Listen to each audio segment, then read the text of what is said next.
Oke kawan-kawan, kembali lagi di channel The Beverse.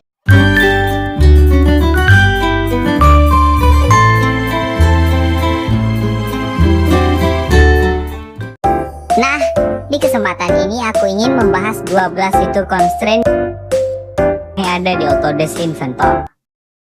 Biar gak kelamaan, cus langsung saja sob. Nomor 1.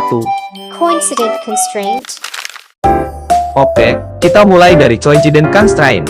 Constraint ini digunakan untuk menyatukan dua titik atau objek supaya berada tepat di posisi yang sama. Misalnya, ada dua garis yang ujungnya belum menyatu, kita bisa menggunakan coincident agar kedua titik tersebut benar-benar bertemu. Jadi, constraint ini sangat berguna untuk menghubungkan bagian-bagian sketsa. Kalau kalian sedang membuat bentuk yang cukup kompleks, coincident ini bakal sering banget digunakan. Dengan constraint ini, kita bisa memastikan setiap bagian sketsa saling terhubung dan tidak ada titik yang masih terpisah. Jadi, daripada mengatur posisinya secara manual, lebih mudah kita beri coincident constraint. Nomor 2. Collinear constraint. Selanjutnya ada collinear constraint. Constraint ini digunakan untuk membuat dua garis berada pada satu jalur atau garis lurus yang sama.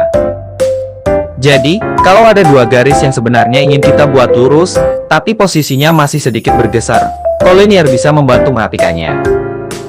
Constraint ini cukup berguna ketika kita membuat sketsa yang membutuhkan garis lurus dan presisi.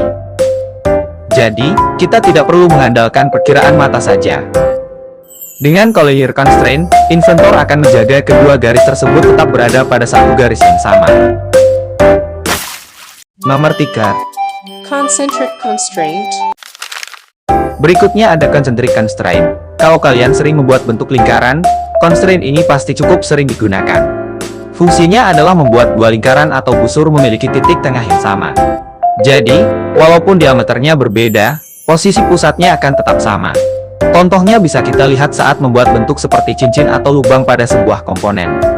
Dengan concentric constraint, kita bisa memastikan kedua lingkaran tersebut benar-benar berada di pusat yang sama. Jadi hasil sketsanya lebih rapi dan tentunya lebih presisi. Nomor 4. Fixed constraint. Selanjutnya ada fixed constraint. Constraint ini bisa dibilang seperti fitur untuk mengunci objek. Jadi, ketika kita memberikan fixed constraint pada sebuah garis atau objek, posisi dan bentuknya akan dikunci sehingga objek tersebut tidak mudah bergerak atau berubah saat kita mengedit bagian lain dari sketch. Contohnya, kalau ada satu garis yang posisinya sudah sesuai dan kita tidak ingin garis tersebut berubah lagi, kita bisa menggunakan fixed constraint. Tapi perlu diperhatikan, jangan terlalu banyak menggunakan fixed constraint karena bisa membuat sketch menjadi sulit untuk diedit atau mengalami terlalu banyak constraint. Jadi, gunakan fix hanya pada bagian yang memang ingin kita kunci. Nomor 5. Parallel constraint.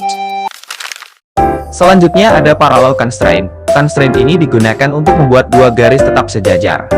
Jadi, kalau kalian punya dua garis yang ingin memiliki arah yang sama, kalian bisa menggunakan parallel constraint agar kedua garis tersebut tetap sejajar. Constraint ini sangat berguna saat membuat bentuk seperti kotak, rangka, atau bagian desain yang memiliki garis-garis sejajar. Jadi, kalian tidak perlu mengatur kemiringan kedua garis secara manual.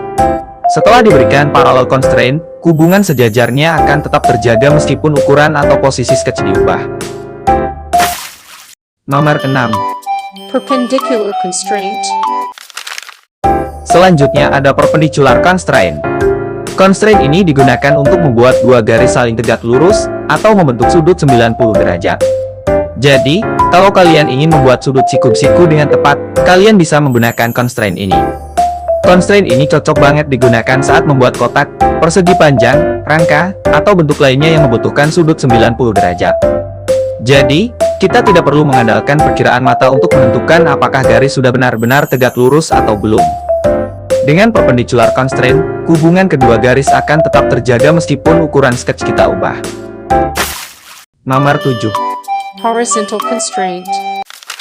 Selanjutnya ada horizontal constraint. Constraint ini digunakan untuk membuat garis atau posisi dua titik tetap berada dalam arah horizontal, atau gampangnya tetap lurus mendatar. Jadi, kalau kalian ingin sebuah garis tidak berubah menjadi miring saat membuat atau mengedit sketch, kalian bisa menggunakan constraint ini. Horizontal constraint ini cukup sering digunakan saat membuat bentuk kotak, persegi panjang, rangka, atau desain yang membutuhkan garis mendatar. Nomor 8. Vertical constraint. Kalau tadi kita punya horizontal constraint buat bikin garis tetap mendatar, sekarang ada vertical constraint buat bikin garis tetap tegak. Misalnya, di sini kita punya satu garis yang masih miring. Nah, kalau kita pengen garis ini jadi lurus ke atas dan ke bawah, kita tinggal pakai vertical constraint. Caranya gampang, kita pilih garisnya, lalu klik vertical constraint. Bisa dilihat, garis yang tadinya miring sekarang langsung jadi tegak. Jadi, kita nggak perlu susah-susah mengatur garisnya secara manual. Tinggal kasih constraint, dan garisnya akan tetap vertikal saat kita mengedit sketch. Nomor 9. Tangent constraint. Lalu ada tangent constraint. Sederhananya, constraint ini dipakai saat kita ingin dua objek bersentuhan di satu titik.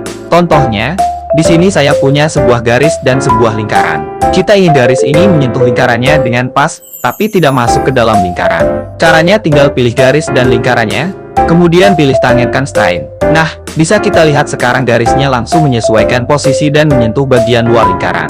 Jadi, daripada kita atur posisi garisnya secara manual dan harus coba-coba, lebih gampang pakai tangent constraint supaya hasilnya lebih cepat dan presisi. Nomor 10. Smooth constraint. Selanjutnya ada smooth constraint. Constraint ini bisa kita gunakan untuk membuat dua kurva yang bertemu menjadi lebih halus. Jadi, kalau kalian sedang membuat sebuah bentuk yang melengkung dan ingin bagian sambungannya terlihat menyatu, smooth constraint ini bisa membantu. Misalnya, kita punya dua kurva yang bertemu di satu titik.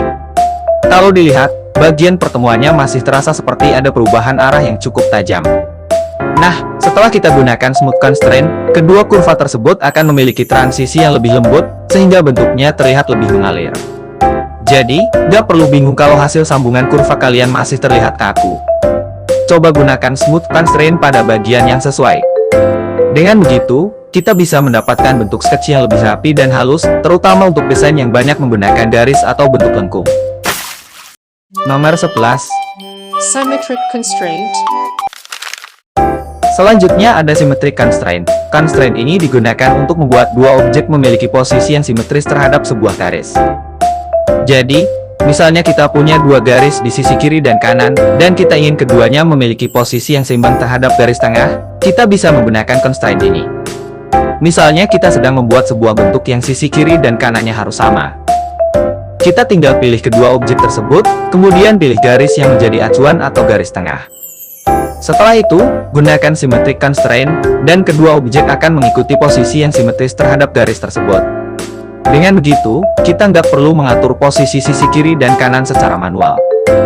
Misalnya salah satu bagian kita ubah ukurannya, hubungan simetrisnya tetap mengikuti aturan yang sudah dibuat.